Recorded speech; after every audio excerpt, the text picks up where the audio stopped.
Hello friends, स्वागत है आप सबका आपके इस YouTube चैनल ओ माई मैथ्स पर। मैं हूं सचिन मिश्रा, आपका दोस्त एंड होस्ट। मैट्रिसेस सेक्शन के इस न्यू वीडियो में आज आपको मैं special types of square matrices के बारे में बताने वाला हूं। इससे पहले की एक वीडियो में आप टाइप्स ऑफ स्क्वायर मैट्रिसेस पढ़ चुके हैं, ठीक है।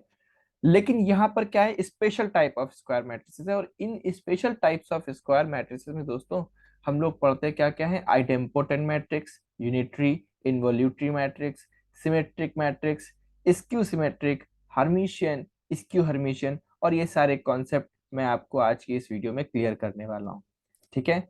सो गेट रेडी स्टूडेंट्स, आज हम लोग मैं इसको स्टार्ट करता हूँ, टाइम वेस्ट नहीं करते हैं और अब इस वीडियो को स्टार्ट करते हैं। तो स्टार्ट करने के पहले आपको बता दूं कि यहाँ से आपका एग्जाम ओरिएंटेड क्वेश्चंस बहुत बनते हैं, ठीक है। तो इस सेक्शन को बहुत ही ध्यान से पढ़ना है। बात करते हैं सबसे पहले आइडेम्पोटेंट मैट्रिक्स के बारे में। तो आइडेम्पोटेंट मैट्रिक्स की दोस्तों क्या है प्रॉपर्टी, आप देख सकते हैं। If A square is equals to A, तो अगर ये कंडीशन फॉलो हुई और A square means A dot A, यानी कि ए मल्टीप्लाइड बाई ए। अगर ए कोई मैट्रिक्स है दोस्तों और ए स्क्वायर करते हैं आप उसका और वापस से आपको सेम मैट्रिक्स ए मिल जाती है, तो इट मीन्स कि वो आइडेम्पोटेंट मैट्रिक्स की प्रॉपर्टी को होल्ड करती है मैट्रिक्स, ठीक है। फॉर एग्जाम्पल जैसे अगर मैं कहूं, अगर कोई एग्जाम्पल आपको तुरंत नहीं याद आ रहा तो आप कोई भी आइडेंटिटी मैट्रिक्स ले लीजिए। मैंने यहाँ पर एक 2x2 ऑर्डर की आइडेम्पोटेंट मैट्रिक्स देखे लिया और इसका मैंने सेम फिर मैट्रिक्स का मल्टीप्लाई कर दिया, यानी कि मैंने इसका ए स्क्वायर कर दिया। आप करके देख सकते हैं, वापस से आपको आइडेंटिटी मैट्रिक्स ही मिलेगी, ठीक है। तो आइडेंटिटी मैट्रिक्स की अगर बात करें तो एक तरीके की कैसी होती है, ये आइडेम्पोटेंट मैट्रिक्स होती है। तो ये पूरा प्रोसेस होगा, ऐसे आप करके घर पे किसी भी क्वेश्चन को चेक कर सकते हैं। मैं यहाँ मल्टीप्लाई करके नहीं दिखा रहा हूँ आपको, क्योंकि अगर मेरे हिसाब से आप किसी भी एग्जाम जैसे कि GATE, TGT, PGT, IT, JAM या यूजीसी नेट, ऐसे किसी भी एग्जाम की प्रिपरेशन कर रहे हैं दोस्तों, तो आपको मल्टीप्लिकेशन कैसे करना है ये आता है। कॉन्सेप्ट बस क्या होता है कि कंफ्यूजन के साथ आपके माइंड में प्रॉब्लम क्रिएट कर रहे होते हैं, उन्हें क्लियर करने का काम मेरा है। और फिर जब मैं एग्जाम, प्रीवियस एग्जाम के क्वेश्चंस आपके सामने लेके आऊंगा वीडियोस में, उस टाइम पर हम सारी चीजों को सॉल्व करते चलेंगे। तो अभी कॉन्सेप्ट को पक्का करते हैं। चलिए, इसी के ऊपर मैंने एक क्वेश्चन दोस्तों लिया है आइडेम्पोटेंट के ऊपर। If A B is equal to A and B A is equal to B, ठीक है, ये गिवन है हमें। Then show that A and B are idempotent matrix. तो एक एक करके दोस्तों इसको हम लोग शो करेंगे, देखें, ठीक है। फॉर ए, पहले मैंने ए के लिए लिया। अगर मुझे ए को आइडेम्पोटेंट प्रूफ करना है तो मुझे क्या करना पड़ेगा, मुझे ए स्क्वायर करना पड़ेगा, और ए स्क्वायर को मुझे जैसे मैंने यहाँ पर लास्ट में प्रूफ किया ए के इक्वल में प्रूफ करना है, राइट। अभी मैंने यहाँ प्रूफ लिखा है, लेकिन आपको प्रूफ नहीं आता है एंट्रेंस एग्जाम में, लेकिन आपको ऑप्शन जो दिए होंगे दोस्तों उन्हें चेक तो करना पड़ेगा ना सॉल्व करके। तो चेक करने का प्रोसेस यही है, ठीक है। अब ए स्क्वायर को दोस्तों मैं लिख सकता हूं ए इंटू ए, राइट। और जरा एक बार ऊपर से देखिए फिर से क्वेश्चन को, ए की वैल्यू हमारे पास क्या है, A B is equal to A है, यानी ए जहां पर है वहां हम ए बी रख सकते हैं, या ए बी जहां पर आ जाए वहां हम ए रख सकते हैं, राइट। तो मैंने क्या किया, इन दोनों ही ए के प्लेस पर मैंने A B into A B कर लिया। अब मैट्रिसेस में मल्टीप्लीकेशन का कुछ रूल्स रेगुलेशन होते हैं, इसलिए ब्रैकेट बनाकर लिखा है मैंने। फिर क्या किया, मैंने लेफ्ट एंड राइट से ए एंड बी को बाहर रखा और बी और ए को एक साथ लिख दिया। अब आप जब बी ए को लिखेंगे तो एक बार फिर से ऊपर की क्वेश्चन में देखेंगे तो यहाँ पर देखिए क्या गिवन है, B A is equal to B given है। तो मैंने यहाँ पर बी ए के प्लेस पर बी लिख दिया, तो ये आ गया ए बी बी। अब इस ए बी को अगर एक साथ ब्रैकेट में ले लें तो वापस से आप ऊपर देखेंगे क्वेश्चन जो गिवन है कि A B is equal to A given है, तो यहाँ ए बी के प्लेस पर ए आ जाएगा, ठीक। जब ए आ गया तो ए डॉट बी, और ए डॉट बी यानी ए बी, और ए बी की वैल्यू क्या गिवन है, ए। आप कहेंगे सर ये क्या हम लोग खेल रहे थे? जी हाँ, ऐसे ही खेलते खेलते अगर कॉन्सेप्ट क्लियर होंगे ना दोस्तों तो आंसर निकल आते हैं। और देखिए ए स्क्वायर की वैल्यू ए प्रूफ हो चुकी है, ठीक है, यानी ये कैसा है, आइडेम्पोटेंट है। इसी तरीके से सिमिलरली हम लोग बी में भी कर सकते हैं। बी स्क्वायर की वैल्यू बी इंटू बी लिखा मैंने, बी के प्लेस पर बी ए और बी ए लिखा जो कि गिवन है। फिर मैंने ब्रैकेट में मिडिल वाले पार्ट को एक साथ ले लिया, that is A B. So A B के प्लेस पर फिर से वही बात है, गिवन है हमको ए, तो बी ए ए। और अब इस ब्रैकेट को एक साथ ले लीजिए, तो बी ए की प्लेस पर क्या लिख सकते हैं, बी, और बी डॉट ए फिर से आ गया, तो बी और ए, बी डॉट ए यानी बी ए की वैल्यू क्या है, बी, तो B square is equal to B आ गया। इन दोनों इक्वेशन दोस्तों देखेंगे तो hence from 1 and 2 matrix A and B are idempotent. तो इस तरीके के क्वेश्चंस दोस्तों एमसीक्यूज में बना करके हमको एंट्रेंस एग्जाम में दिए जाते हैं। हम देख के सोचते हैं कि एग्जाम बहुत टफ आया है, इसको कैसे प्रूफ करना है, लेकिन आपने देखा सिर्फ चुटकियों में, ठीक है, सेकंड्स में हमने इस क्वेश्चन को कर लिया है और किस तरीके से खेलते खेलते आंसर भी आ गया, ठीक है। नेक्स्ट टाइप है दोस्तों इन्वोल्यूटरी मैट्रिक्स। आइडेम्पोटेंट मैट्रिक्स से आगे बढ़ते हैं और बात करते हैं इन्वोल्यूटरी मैट्रिक्स के। तो देखिए यहाँ पर मैंने ए स्क्वायर वाला इन्वोल्यूटरी को मैंने क्यों लिया, ताकि आपको इसे याद रखना आसान हो जाए, लर्न करना आपके लिए इजी पड़ जाए। क्यों? आइडेम्पोटेंट मैट्रिक्स की प्रॉपर्टी क्या थी, ए स्क्वायर इज इक्वल्स टू ए, और इन्वोल्यूटरी में क्या है, ए square is equals to I, यानी ए स्क्वायर से दो प्रॉपर्टी बनती हैं। अगर ए स्क्वायर किया और ए मिल गया, it means the given matrix is an idempotent matrix, and if a square is equals to I, that is I is called identity matrix। यानी अगर identity matrix मिलती then friends it means the given matrix is an involutory matrix। तो इस तरीके से मैंने कुछ situation बनाई है कि आपको लर्न करने में समझने में आसानी रहे, याद रख पाए आप आसानी से। तो if a square is equals to I, यानी आप किसी मैट्रिक्स का a इंटू ए करते हैं और आपको I यानी कि आइडेंटिटी मैट्रिक्स मिलती है, then a is said to be involutory matrix. और ए क्या है यहाँ पर, स्क्वायर मैट्रिक्स है, और आई क्या, आइडेंटिटी मैट्रिक्स है, ठीक है। तो आइडेम्पोटेंट पढ़ने के बाद आप इन्वोल्यूटरी को आसानी से इजीली समझ सकते हैं। नेक्स्ट टाइप ऑफ मैट्रिक्स है दोस्तों निलपोटेंट मैट्रिक्स। ये निलपोटेंट मैट्रिक्स क्या है, तो जैसा आप स्क्रीन पर देख रहे हैं, A is a square matrix is said to be nilpotent matrix if there exist a k यहाँ पर कोई भी स्केलर वैल्यू है, such that a to the power k is equals to 0 but a to the power k minus 1 not equals to 0, then k is said to be the index of a and this matrix is said to be the nilpotent matrix। and here 0, यहाँ पर जो 0 ये word लिखा है, ये 0 कुछ और नहीं, ये नल मैट्रिक्स है। अब इसको समझ लेते हैं क्या मैं कहना चाह रहा हूँ। सपोज आपको कोई मैट्रिक्स दी हुई है, ठीक है, तो आपने क्या किया, इसमें a इंटू ए किया दोस्तों, ठीक है, तो आपको ए स्क्वायर कोई मैट्रिक्स मिली जिसकी कुछ भी वैल्यूज हैं। फिर आपने क्या किया, ए क्यूब किया, यानी ए इंटू ए किया, दैट इज ए क्यूब भी कुछ मिल गया हमको, ठीक है। ऐसे करते करते आप ए टू द पावर 4 करने गए, तो ए टू द पावर 4 आपने किया तो आपको नल मैट्रिक्स मिल गई, ठीक है।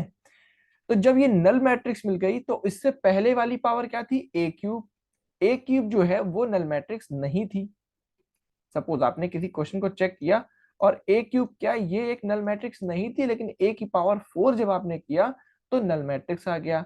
इट मींस ये मैट्रिक्स जो भी मैंने ली फॉर एग्जांपल, ये कैसी हो गई, निलपोटेंट हो गई। और इसका इंडेक्स कितना हुआ, यहाँ पर के की वैल्यू कितनी होगी, ऐसे काइंड में टाइप में 4 होगी, क्योंकि 3 पे नॉट इक्वल 0 और 4 पे 0 है। अब आप कहेंगे सर 5 भी ले सकते हैं।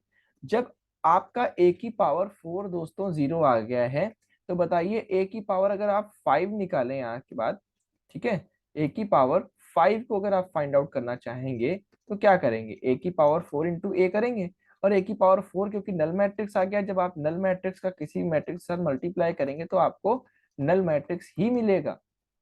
तो ए की पावर 4 पे जहां नल मैट्रिक्स मिला है तो इसके ऊपर तो सारे वैल्यूज पे 0 ही मिलेगा। तो हम के किसको बोलेंगे, इंडेक्स किसको मानेंगे, इंडेक्स हम उस वैल्यू को मानेंगे जहां पर पहली बार नल मैट्रिक्स मिलेगी और उससे पहले हमें नल मैट्रिक्स नहीं मिली हो। लाइक यहाँ पर एज एन एग्जांपल जो मैंने लिया, ए क्यूब नॉट इक्वल टू 0 था और ए की पावर 4 इक्वल्स टू 0 आया, तो के क्या हो जाएगा, 4 हो जाएगा, इसकी इंडेक्स क्या हो जाएगी, 4 हो जाएगी। So this is called nilpotent matrix and this k is most important thing। यहाँ पर जो इंडेक्स वाली बात है ये इंपॉर्टेंट है। निलपोटेंट का तो सबको पता होता है, लेकिन इस इंडेक्स के बारे में क्लियर होना बहुत इंपॉर्टेंट है, क्योंकि जब आप ए की पावर 5 जैसे मैंने कहा जाएंगे तो 0 मिलता ही जाएगा। तो हमारे लिए इंपॉर्टेंट कौन सा के होता है, कौन सा नंबर, जहां पर पहली बार नल मैट्रिक्स मिला और जिसके जस्ट पहले वाली वैल्यूज पे नल मैट्रिक्स नहीं मिल रहा था। ओके स्टूडेंट्स, तो this is called the nilpotent matrix. This is all about the nilpotent matrix. आप सबके पास कोई ना कोई बुक होगी, आप उससे इन कॉन्सेप्ट को समझने के बाद यहाँ से जितने भी क्वेश्चंस की प्रैक्टिस करना चाहें कर सकते हैं।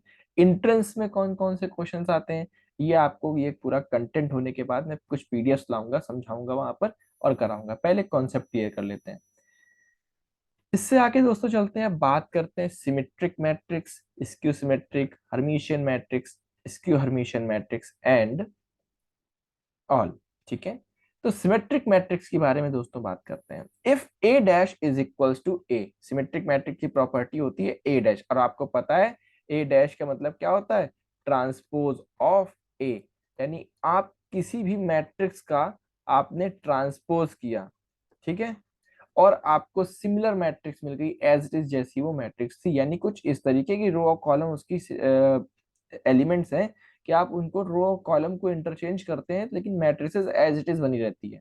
ठीक है, एग्जाम्पल के लिए आप किसी बुक में देख सकते हैं, बाकी एग्जाम्पल जब क्वेश्चंस होंगे तब मैं कराऊंगा और आगे। ठीक है, तो प्रॉपर्टी को ध्यान रखते हैं कि सिमेट्रिक मैट्रिक्स की प्रॉपर्टी दोस्तों क्या होती है, तो ये होती है A dash is equals to A. ठीक है, then A is said to be the symmetric matrix where A is a square matrix. ठीक है, ए कोई स्क्वायर मैट्रिक्स है तो इसको हम क्या कहेंगे, सिमेट्रिक मैट्रिक्स कहेंगे। अगर ए डैश यानी ट्रांसपोज ऑफ ए करने पर हमें similar matrix, same matrix A मिल जाती है। ठीक है, इसके बाद दोस्तों कुछ क्वेश्चंस यहाँ से बहुत आते हैं, किसी भी एग्जाम में देख लीजिएगा मल्टीपल चॉइस क्वेश्चन आते हैं वहां पर, तो ये क्वेश्चन कई बार आ चुका होगा और आगे भी आने की पूरी पॉसिबिलिटी है। क्वेश्चन ये पूछाता है the diagonal element of A sorry the diagonal element of a symmetric matrix are. Option दिए होंगे real, imaginary, zero, none of these. तो ये याद रखने वाली बात है दोस्तों, जो डायगोनल एलिमेंट होते हैं, मैंने दो नोट लिखे हुए हैं, diagonal elements of symmetric matrix are real. यहाँ पर मैट्रिक्स नहीं लिखा हुआ है। सिमेट्रिक मैट्रिक्स के जितने भी डायगोनल एलिमेंट होंगे वो कैसे होते हैं, रियल होते हैं, सिमेट्रिक मैट्रिक्स। ठीक है, इसे बहुत इंपॉर्टेंट आप अपनी कॉपी में नोट कर सकते हैं, मोस्ट इंपॉर्टेंट, यहाँ से क्वेश्चन बहुत आते हैं। तो डायगोनल एलिमेंट्स हमेशा याद रखेंगे कैसे होता है सिमेट्रिक मैट्रिक्स की, ये प्रॉपर्टी इसकी हमेशा रियल होते हैं। इसके अलावा एक नोट और भी है दोस्तों, ये every diagonal matrix is symmetric. Diagonal matrix क्या होती है मैं आपको बता चुका हूँ इंट्रोडक्शन वीडियो में ही, पहले ही दूसरी वीडियो में टाइप्स ऑफ स्क्वायर मैट्रिक्स जब मैंने आपको पढ़ाया था, तो वहां पर मैंने डायगोनल मैट्रिक्स बताई थी, एक ऐसी मैट्रिक्स जिसके प्रिंसिपल डायगोनल एलिमेंट्स को छोड़ करके बाकी सारे एलिमेंट्स क्या होते हैं, जीरो होते हैं। तो कोई भी डायगोनल मैट्रिक्स आप लेंगे, आपको दी जाए, तो उसमें आपको चेक करने की नीड नहीं है, you don't need to check the symmetric property in a diagonal matrix, it is always a symmetric matrix. Okay, ये हमेशा ही सिमेट्रिक मैट्रिक्स होती है। इससे आगे दोस्तों चलते हैं और दूसरा टाइप लेते हैं इसके बाद, स्क्यू सिमेट्रिक मैट्रिक्स। सिमेट्रिक और स्क्यू सिमेट्रिक को देखिए एक साथ रखा जाता है, क्यों, क्योंकि वहां पर आप जब सिमेट्रिक करते तो ए डैश करने पर आपका सेम ए मैट्रिक्स आती है, और स्क्यू सिमेट्रिक की प्रॉपर्टी ये होती है कि आप ट्रांसपोज लेंगे किसी भी मैट्रिक्स का तो माइनस कॉमन आ जाएगा। ठीक है, माइनस ए आ जाएगा, then A is said to be the skew symmetric matrix where A is square matrix। ठीक है, तो स्क्यू सिमेट्रिक की प्रॉपर्टी दोस्तों ये होती है कि अगर हम ट्रांसपोज लें तो हमारा क्या हो जाए, माइनस ए आ जाए। माइनस ए आएगा कैसे दोस्तों, कुछ ना कुछ ऐसी प्रॉपर्टी बन रही होगी कि माइनस कॉमन आ रहा होगा, तभी माइनस ए बन सकता है। ठीक है, तो स्क्यू सिमेट्रिक मैट्रिक्स की ये प्रॉपर्टी होती है। यहाँ पर भी एक नोट है जो कि एग्जाम्स में बहुत आता है, और ये दो टोटल मैं आपको कहूँ ये चार क्वेश्चंस बनते हैं, एक सिमेट्रिक मैट्रिक्स के लिए, एक स्क्यू सिमेट्रिक मैट्रिक्स के डायगोनल एलिमेंट्स को कंसीडर करते हुए, फिर हर्मिशियन मैट्रिक्स और स्क्यू हर्मिशियन मैट्रिक्स, इनके डायगोनल एलिमेंट्स को कंसीडर करते हुए ये टोटल चार एमसीक्यूज हैं जो कि मैट्रिसेस सेक्शन से 90% तो जहां भी मैट्रिसेस है वहां पर क्वेश्चन उस एग्जाम में आ चुका है और आने की पूरी पॉसिबिलिटी है। ठीक है, क्या, जैसे भी आपको मैंने वहां बताया था, यहाँ पर लिखा हुआ है देखिए, diagonal elements of a skew symmetric matrix are zero. Skew symmetric matrix की बात करें तो वहां पर अगर कोई मैट्रिक्स स्क्यू सिमेट्रिक है तो उसके डायगोनल एलिमेंट्स कैसे होंगे, जीरो। और ऊपर सिमेट्रिक पढ़ा था दोस्तों, वहां पर क्या पढ़ा था कि डायगोनल एलिमेंट कैसे होंगे, कैसे होंगे, डायगोनल एलिमेंट रियल होंगे। रियल, जीरो और इमेजिनरी की बात क्या होती है, देखिए दो तरीके के नंबर होते हैं, जैसे 2 3 4, ये सारे रियल नंबर्स है ना। और अगर मैं एक नंबर लिख लूँ 2 + 3i, तो ये एक कॉम्प्लेक्स नंबर है, और अगर मैं सिर्फ इसको जीरो लिख दूं तो ये जीरो हो गया। और अगर मैं किसी नंबर को ये लिख दूं 3i या 4i या -4i, तो ये नंबर कैसे होंगे, प्योरली इमेजिनरी होंगे, क्योंकि इनमें रियल पार्ट नहीं है। वैसे कॉम्प्लेक्स नंबर होते हैं ना ए प्लस आई बी टाइप के, तो इन ए प्लस आई बी टाइप के नंबर्स में दोस्तों क्या होता है, इस पार्ट को हम लोग कहते हैं रियल पार्ट, और इस वाले पार्ट को जो आई के साथ लिखा है इसे हम कहते हैं इमेजिनरी पार्ट। ठीक है। अगर किसी भी नंबर में आई के साथ दिया हुआ पार्ट है ही नहीं, इट मीन्स कि जीरो है, तो हम ऐसे नंबर को कहेंगे प्योरली रियल। और अगर किसी में ये रियल वाला पार्ट जीरो है प्लस समथिंग, मान लो थ्री आई लिखा हुआ है, सिर्फ इमेजिनरी पार्ट है, तो ऐसे नंबर्स को हम कह सकते हैं प्योरली इमेजिनरी होंगे। ठीक है। तो वही बात यहाँ पर इन सिमेट्रिक, स्क्यू सिमेट्रिक, हर्मिशियन और स्क्यू हर्मिशियन में कही जाती है। तो ये कैसे है, स्क्यू सिमेट्रिक मैट्रिक्स की बात हो रही है, इसके डायगोनल एलिमेंट्स जीरो होते हैं। नेक्स्ट टाइप ऑफ मैट्रिक्स है दोस्तों हर्मिशियन मैट्रिक्स। हर्मिशियन मैट्रिक्स में दोस्तों क्या होता है, जैसे अभी हम लोग सिमेट्रिक और स्क्यू सिमेट्रिक में सिर्फ ट्रांसपोज की बात कर रहे थे, हर्मिशियन मैट्रिक्स में हम लोग क्या करेंगे, कॉन्जुगेट ट्रांसपोज की बात करेंगे। ठीक है, वहां सिर्फ डैश कर रहे थे, यहाँ हम कॉन्जुगेट भी करेंगे और ट्रांसपोज भी करेंगे। कॉन्जुगेट और ट्रांसपोज दोनों करने के बाद हम देखते हैं क्या प्रॉपर्टी बन रही है। तो if A is a square matrix and A theta, theta मैंने आपको प्रीवियस वीडियो में बता रखा है कि थीटा का मतलब है ए ट्रांसपोज का कॉन्जुगेट या ए कॉन्जुगेट का ट्रांसपोज, ये हम करें और ए आ जाए। ठीक है, तो then A is said to be the Hermitian matrix. ऊपर सिमेट्रिक से इसको अगर आप रिलेट करेंगे तो सिमेट्रिक में सिर्फ ट्रांसपोज करना था, और इस हर्मिशियन में क्या करना है, ट्रांसपोज एंड कॉन्जुगेट बोथ करना है। ठीक है, तो इससे क्या हो जाता है कि सेम मैट्रिक्स मिलती तो इसे हर्मिशियन मैट्रिक्स कहेंगे। अब जैसा मैंने आपको कहा कि डायगोनल एलिमेंट्स को लेके क्वेश्चन आता है, तो आप देख सकते हैं कि यहाँ पर भी एक नोट लिखा हुआ है, diagonal elements of Hermitian matrix are purely real. अगर मैं यहाँ पे बात करूं तो क्योंकि हर्मिशियन मैट्रिक्स है तो यहाँ पर भी क्या होगा, प्योरली रियल होंगे डायगोनल एलिमेंट्स। ठीक है, जैसे कि सिमेट्रिक मैट्रिक्स में थे। Next type of matrix skew Hermitian matrix है, और स्क्यू हर्मिशियन मैट्रिक्स को स्क्यू सिमेट्रिक मैट्रिक्स से रिलेट करिएगा। अब देखिए यहाँ पर क्या है, if A is a square matrix and A theta means A conjugate transpose या transpose of conjugate is equals to minus A, then is A is said to be skew Hermitian matrix। अब skew symmetric matrix में देखिए, मैंने कहा था ना आपसे, आप इसको रिलेट करिएगा। स्क्यू सिमेट्रिक मैट्रिक्स में क्या हुआ था, हम लोगों ने सिर्फ ट्रांसपोज किया था और माइनस ए आया था। यहाँ पर क्योंकि कॉन्जुगेट ट्रांसपोज दोनों है, तो दोनों करने पर माइनस ए आ जाएगा, तो इसको आप स्क्यू हर्मिशियन कहेंगे। बस ऐसा ही है, दोनों को अगर एक साथ रिलेट कर लें तो आसानी से आप इसे समझ सकते हैं।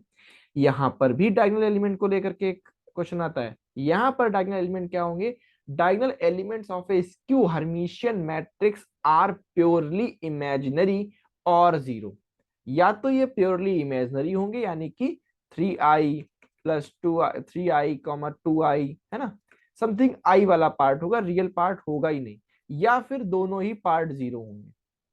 यानी कि टोटल अगर हम किसी ऐसी मैट्रिक्स को बनाए हैं, मान लो ये स्क्वायर मैट्रिक्स और ये स्क्यू हर्मिशियन है, तो या तो इसके डायगोनल एलिमेंट जीरो होंगे, ठीक, या फिर क्या होगा, ये प्योरली इमेजिनरी होंगे। प्योरली इमेजिनरी का मतलब इसमें सिर्फ आई वाला पार्ट हो सकता है और कोई पार्ट नहीं होगा, यानी रियल पार्ट नहीं होगा। बाकी जो भी एलिमेंट्स हो आप एग्जांपल में देख सकते हैं बुक्स में। तो इसको हम लोग कहते हैं दोस्तों स्क्यू हर्मिशियन की प्रॉपर्टी। और इन क्वेश्चंस को मैं आपसे कहूंगा एज इट इज आप लर्न कर लें, समझ लें, जैसे मैंने भी समझाया भी है, और याद भी हमेशा रखना है क्योंकि ये आने ही वाले हैं क्वेश्चंस। ठीक है, तो अगर एक बार मैं समरी में आपको इन चारों चीजों को बताऊं तो क्या होगा दोस्तों, देखिए सबसे पहले बात करते हैं सिमेट्रिक मैट्रिक्स में, तो उसके डायगोनल एलिमेंट्स क्या होंगे, जीरो होंगे। Sorry sorry sorry, symmetric matrix में प्योरली रियल होंगे। ठीक है, फिर स्क्यू सिमेट्रिक की बात करें तो वहां पर डायगोनल एलिमेंट क्या होंगे, जीरो होंगे। फिर हर्मिशियन मैट्रिक्स की बात करें तो उसके डायगोनल एलिमेंट प्योरली रियल होंगे। फिर स्क्यू हर्मिशियन की बात करेंगे तो यहाँ पर प्योरली इसके डायगोनल एलिमेंट्स क्या होंगे, प्योरली इमेजिनरी और जीरो होंगे। ठीक है, तो इन चीजों को ध्यान रखना है। नेक्स्ट है दोस्तों ऑर्थोगोनल मैट्रिक्स।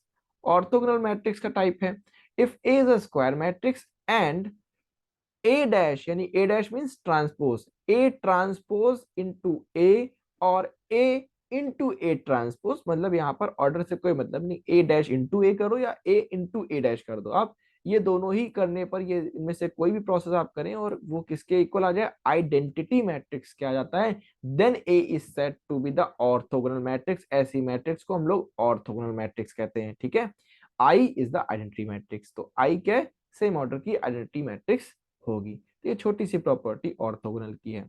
इसके ऊपर एक क्वेश्चन है दोस्तों, इसको करते हैं। क्वेश्चन देखिए, if A and B are n rowed square orthogonal matrix then prove that A B and B A are also orthogonal. ठीक है, ए एंड बी ये हमें गिवन है, देखिए मैंने लिखा है given A and B are orthogonal matrix. A B कैसी हैं, ऑर्थोगोनल मैट्रिसेस हैं, ये गिवन है। अगर ये ऑर्थोगोनल मैट्रिक्स है, it means what we have, A dash और A dash A is equals to I and B dash is equal to B dash B is equals to I. यानी ये हमें गिवन है, इतनी चीजें हमारे पास हैं। हमें क्या करना है, प्रूफ करना है कि ए बी एंड बी ए, यहाँ पर मैंने लिख दिया है प्रूफ करिए। वहां से आप जब क्वेश्चन एग्जाम में आएगा एमसीक्यू टाइप में, तो वहां पर ऑप्शन दिए होंगे और पूछेंगे कौन सा राइट है। ठीक है, तो इनमें से हो सकता है दोनों दिए हो या एक कोई ऑप्शन में दिया हो। तो फॉर ए बी अगर मैं चेक करूं तो A B into A B dash करूं, ठीक है, ए डैश में कर रहा हूं और आई आना चाहिए, तो मैंने ए बी डैश किया। अब आपको पता है, मैंने आपको ट्रांसपोज में प्रॉपर्टी पढ़ाई थी कि ए बी डैश अगर हम करते हैं तो दोस्तों वो बी डैश और ए डैश के इक्वल होता है। तो ये ए बी जो है वो बी डैश ए डैश के इक्वल हो गया।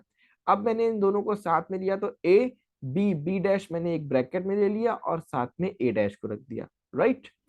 अब देखिए बी बी डैश के प्लेस पर हम क्या लिख सकते हैं, आई, क्योंकि हमें गिवन है बी बी डैश की वैल्यू क्या गिवन है, आई।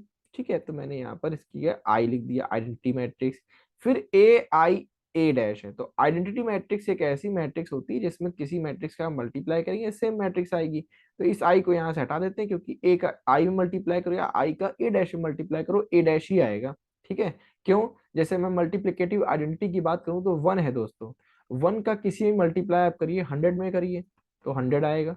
ठीक है, आप वन का वन में करिए तो वन आएगा, वन का 10 में मल्टीप्लाई करिए तो 10 आएगा, यानी कि वही सेम मैट्रिसेस आ जाएगी आइडेंटिटी मैट्रिक्स से मल्टीप्लाई करने पर। तो ये बचा ए और ए डैश आ गया, ए और ए डैश आ गया, और फिर से ऊपर देखिए हमें गिवन है ए डैश की वैल्यू क्या है, आई, आइडेंटिटी मैट्रिक्स। ठीक है, तो देखिए यहाँ पर प्रूफ हो गया आई। तो ए बी और ए बी डैश मैंने लेके स्टार्ट किया था और हमारा आ गया है आई, आइडेंटिटी मैट्रिक्स। सिमिलरली आप यहाँ पर बी ए के लिए भी देख सकते हैं पूरा प्रोसेस और इसे समझ सकते हैं। यहाँ पर सोल्यूशन आपके सामने, आप इसकी वीडियो को पॉज करके इसे भी देख करके समझ सकते हैं, एज इट इज किया हुआ है। Hence it is proved that AB and BA are orthogonal matrices. इस तरीके से हम इसको प्रूव कर सकते हैं कि ये ऑर्थोगोनल मैट्रिसेस है। इस टाइप के क्वेश्चंस एग्जाम में एमसीक्यूज में आपको क्वेश्चन एमसीक्यूज में बना के दिया जाएगा, मैंने यहाँ पर प्रूफ करने के फॉर्म में लिया है। नेक्स्ट दोस्तों आते हैं और बात करते हैं लास्ट टाइप ऑफ मैट्रिक्स, जो कि है यूनिटरी मैट्रिक्स। यूनिटरी मैट्रिक्स क्या है दोस्तों, बिल्कुल ऑर्थोगोनल मैट्रिक्स की तरह है, बस यहाँ पर थीटा आ जाएगा, और जहां पर थीटा लिखा हो या स्टार लिखा हो इसका मतलब वहां पर सिर्फ ट्रांसपोज नहीं है, वहां पर ट्रांसपोज और कॉन्जुगेट दोनों एक साथ हो रहे हैं। तो a square matrix A is said to be unitary matrix if A star A और A star is equals to I, identity matrix. I क्या है, आइडेंटिटी मैट्रिक्स। अगर ये प्रोसेस फॉलो हो रहा है, ये प्रॉपर्टी होल्ड हो रही है, तो इसको हम लोग कहेंगे यूनिटरी मैट्रिक्स। ठीक है, तो यूनिटरी मैट्रिक्स और ऑर्थोगोनल मैट्रिक्स एक जैसी हैं, बस ऑर्थोगोनल में डैश यानी कि ट्रांसपोज हो रहा है, और यूनिटरी मैट्रिक्स में दोस्तों क्या हो रहा है, हम लोग कॉन्जुगेट ट्रांसपोज के साथ डील कर रहे हैं। बाकी दोनों की प्रॉपर्टी काफी हद तक सिमिलर लग रही है आपको। ठीक है, तो ये दोस्तों आपकी कुछ special type of square matrices मैंने आपको आज ये कंटेंट पढ़ाया है, समझाया है। उम्मीद है आप सबको ये कंटेंट अच्छा लग रहा होगा, मेरे से पढ़ने में आपको वीडियोस भी अच्छी लग रही होंगी और समझ में भी आ रहा होगा। इसी तरीके से दोस्तों हम लोग आगे की वीडियोस में, ठीक है, मैट्रिक्स के पूरे सेक्शन को पढ़ते रहिए, एक एक करके सारी वीडियोस देखते रहिए और अपने एग्जाम की प्रिपरेशन करते रहिए। ठीक है, तो इसी तरीके से दोस्तों आपके लिए आगे नई वीडियोस लेके आऊंगा, उसे भी इसी तरीके से कंसिडरेशन का, इसी कंसंट्रेशन से आपको पढ़ना है। आज के लिए दोस्तों इतना ही, इस वीडियो में इतना ही, और आगे के लिए आपके लिए कॉन्ग्रेचुलेशंस, पढ़ते रहिए। आज के लिए दोस्तों इतना ही, that's all, thank you very much students.